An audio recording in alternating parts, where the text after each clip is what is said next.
In the heart of Europe's darkest hour, a circle of men orchestrated horrors beyond imagination. They designed the camps, signed the orders, and turned genocide into an industry. Some died by the noose. Others escaped justice and lived in the shadows. These were not soldiers on the battlefield. They were the architects of extermination. Today, we uncover the 10 most evil figures of Nazi Germany. How did they rise so high, commit such atrocities, and how many truly paid the price? Our descent begins with Ernst Kaltenbrunner, an Austrian lawyer turned executioner of nations. Born in 1903, he climbed through the SS ranks with ruthless efficiency and unshakable loyalty to the Reich.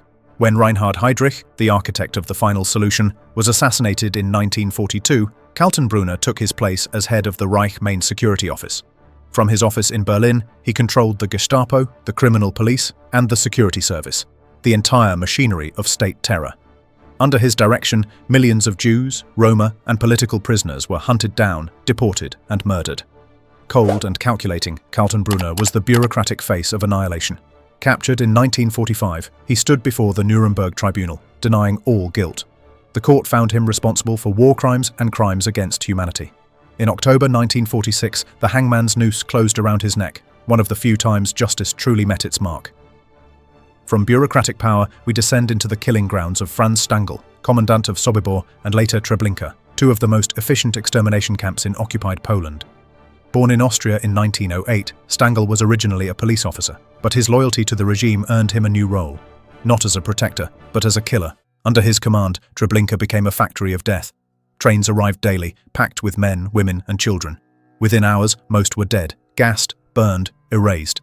Stangl saw himself not as a murderer, but as an administrator. He streamlined mass killing, removing chaos to improve efficiency. To him, victims were not people, but cargo.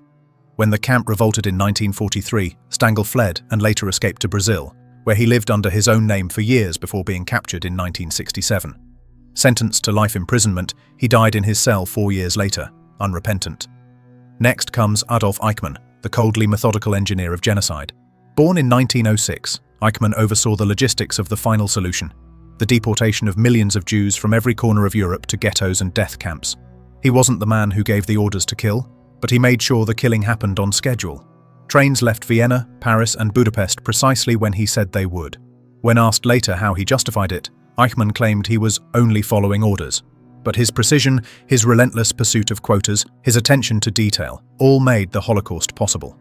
After the war, he escaped to Argentina under a false name. In 1960, Israeli agents captured him and brought him to Jerusalem for trial. For the first time, the world heard in Eichmann's own words how mass murder could sound like paperwork.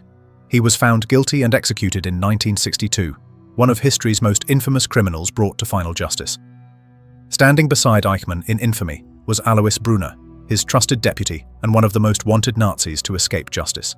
Born in 1912, Brunner helped deport over 100,000 Jews from Austria, Greece, France, and Slovakia to extermination camps. In 1943, he took control of the Drancy internment camp outside Paris, the last stop for thousands before Auschwitz. Under his command, Drancy became a place of terror, where French Jews were rounded up, starved, and sent to their deaths.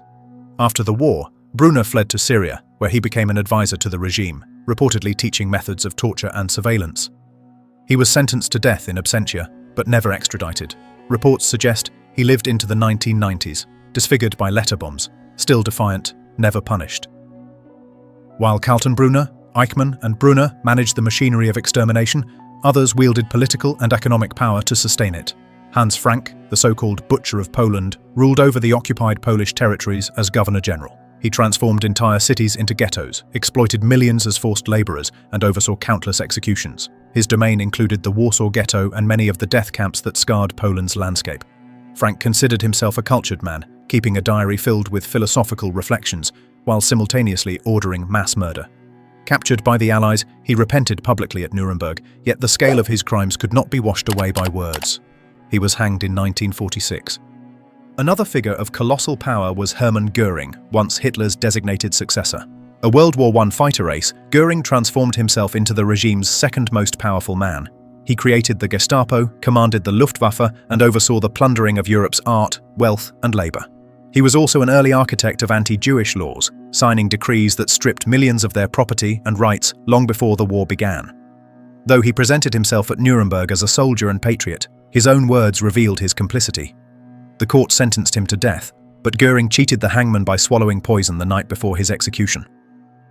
Julius Streicher shows that words alone can kill. As the publisher of Der Stürmer, a newspaper devoted entirely to anti-Semitic propaganda, Streicher spent years spewing hatred, lies, and blood libel. His publication prepared the German public to accept, even embrace, the extermination of their neighbors. Streicher held no official power in the government, but his influence was immense. At Nuremberg, prosecutors called him the poisoner of minds. He too was sentenced to death and executed in 1946, a rare acknowledgement that propaganda can be as deadly as bullets. Then there was Fritz Sauckel, Hitler's slave master. Appointed to supply labor for Germany's war machine, he orchestrated the deportation of over 5 million civilians from occupied countries to work in German factories under brutal conditions. Many were literally worked to death. Sauckel viewed forced labor as a patriotic duty, an extension of war itself. His victims were treated as expendable tools. At Nuremberg, he was condemned for crimes against humanity and executed in 1946.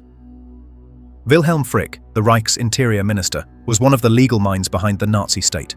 He drafted and enforced the Nuremberg laws that institutionalized racial persecution, depriving Jews of citizenship and basic rights. His bureaucratic precision gave Hitler's ideology a legal foundation.